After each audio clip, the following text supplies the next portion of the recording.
ভাই এই হিন্দু লোকটি মুসলমানদেরকে নিয়ে এগুলো কি বলছে? সন্ধ্যার পরে মুসলিম বাড়ির ছেলেরা মসজিদের বারান্দায় আলো জ্বালিয়ে তাস খেলছে, ভগবান দুবার হাসে। এটা সব থেকে বড় দুঃখ, এ দুঃখ রাখার জায়গা নেই। আর একবার ভগবান হাসে, কখন? ভগবান শ্রীকৃষ্ণ অর্জুনকে বলেছিল আমি স্বয়ং ভগবান। আপনারা সবাই তাড়াতাড়ি ভিডিওটা শেয়ার করেন যাতে করে প্রত্যেকটা মানুষ এটা শুনতে পারে। এই যে ভগবানের মন্দিরটা দেখছেন, হিন্দু বাড়ির ছেলেরা হিন্দু মন্দিরের বারান্দায় আলো জ্বালিয়ে সন্ধ্যের পরে তাস খেলে। বলুন হ্যাঁ কি আজও পর্যন্ত কোন মুসলমানদের মসজিদের বাইরে দেখাতে পারবে সন্ধ্যার পরে মুসলিম বাড়ির ছেলেরা মসজিদের বারান্দায় আলো জ্বালিয়ে তাস খেলছে? দেখাতে পারবেন না। কেন বলুন তো? ওরা নিজেদের ধর্মটাকে বড্ড বেশি ভালোবাসে, আমি বাসি না। আমি তো না চাইতে পেয়ে গেছি, দাঁত থাকতে দাঁতের মূল্য কেউ দেবে না। আমার দুঃখ লাগে, আমেরিকা থেকে ইসকনে এলো, তারা হরে কৃষ্ণ বলতে পারে না, ইংরেজিতে কথা বলে, তো বলে হরে কৃষ্ণ, মানুষ দেখলেই বলে। কিন্তু আমার দুঃখ কি জানেন? ওরা বলতে পারে না, বলার চেষ্টা করে। আমি বলতে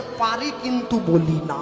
এটা সব থেকে বড় দুঃখ, এ দুঃখ রাখার জায়গা নেই। সাধুগুরু বৈষ্ণব রাস্তা দিয়ে হেঁটে যায়, তিলক থাকে, গলায় মালা থাকে, হিন্দু বাড়ির ছেলে টোন কাটে, হরি বল। আজ পর্যন্ত কোনো মুসলিমকে আমি দেখিনি হিন্দু বাড়ির সাধুকে টোন কাটছে। এটা হিন্দুরাই কাটছে। কেন? আমরা নিজেরা আমাদের বড় শত্রু। মারোয়ারি বাড়িতে, পাঞ্জাবির বাড়িতে একটা লোক গরিব থাকলে পাশের মারোয়ারি টাকা দিয়ে ব্যবসায় দাঁড় করিয়ে দেয়। আর হিন্দু বাড়িতে একটা মেয়ে যদি খালে পড়ে যায়, বাকি মেয়েরা মোবাইল নিয়ে ছবি তোলে, খাল থেকে টেনে তোলে না।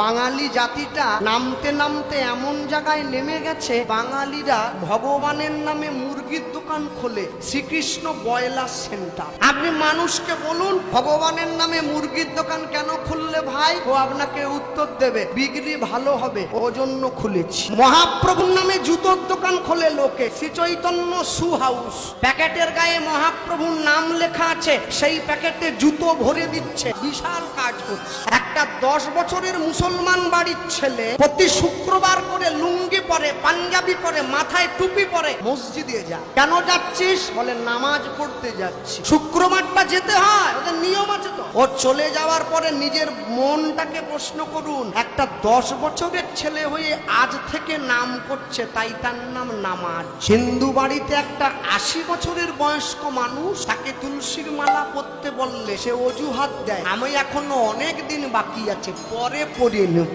এ গ্যারেন্টি তুমি পেয়েছো কোথায়? ভগবান দুবার হাসে, কখন জানেন? যখন ডাক্তার গিয়ে রুগীর সামনে দাঁড়িয়ে বলে তোমার কোনো ভয় নেই, আমি আছি। ভগবান হাসে, বলে বেটা তুমি কতক্ষণ আছো তার গ্যারেন্টি দিচ্ছে কে? তুমি ওকে বলছো আমি আছি? বলে না না, ওজন্য বলিনি, মনের জোর বাড়াবার জন্য বলেছি। আর একবার ভগবান হাসে, কখন না? যখন দু ভাই ফিতে ফেলে জায়গা ভাগ করে, তোর 5 কাঠা আমার 5 কাঠা। ভগবান বলে জায়গা তো তোর 3.5 হাত, তুই ভাগ করছিস কি রে? মুসলমানদের ধর্মগুরু হযরত মুহাম্মদ, সে তার মুসলিম ভাইদেরকে বলেছিল আমি আল্লাহ নই, আমি আল্লাহর দূত। কুরুক্ষেত্রের মাঠে গিয়ে ভগবান শ্রীকৃষ্ণ অর্জুনকে বলেছিল আমি স্বয়ং ভগবান। স্কুল কলেজে পড়ে কোনোদিন মানুষ হওয়া যায় না। মানুষ হতে গেলে মানুষের পা জড়িয়ে ধরতে হয়। মানুষের প্রকৃত শিক্ষা হলো তাকে সঠিক পথে নৈতিক চারিত্রিক বিকাশ ঘটানো। উনার মুখ থেকে কথাগুলো শোনার পর আমার কাছে অনেকটা ভালো লাগছিল, যার কারণে তার প্রত্যেকটা ভিডিও আমি মনোযোগ দিয়ে শুনেছি। যে এই ভিডিওগুলোর মধ্যে আমরা পেয়েছি মুসলমানদেরকে নিয়ে তারা বরাবরই সুনাম করে যাচ্ছিল এবং তাদের ধর্মকে বারবার বলছিল মুসলমানরা যা মানে আমরা তা মানি না, আমাদের ছেলে পেলে ধ্বংস হয়ে গেছে। আর এটাই তো সব থেকে বড় কথা, আমাদের ধর্মটা মানুষের কাছে ভালো লাগবে এটাই স্বাভাবিক। আর ভালো লাগার কারণে যে তাদেরকে আমাদের ধর্ম গ্রহণ করতে হবে এটা কিন্তু না। যে যার যার ধর্ম তার তার মতো করে পালন করুক। তবে হ্যাঁ, কোন একটি সুন্দর জিনিস দেখলে সেটা সুনাম করতে হয় এবং সেটা তারা পারে। তার এই সকল কথাগুলো শোনার পর আপনাদের কাছে কি মনে হচ্ছে আপনারা সেটা একটু কমেন্ট করে জানান। এবং প্রত্যেকটা মানুষের কাছে একটি কথা বলবো, ভিডিওটা শেয়ার করতে থাকেন।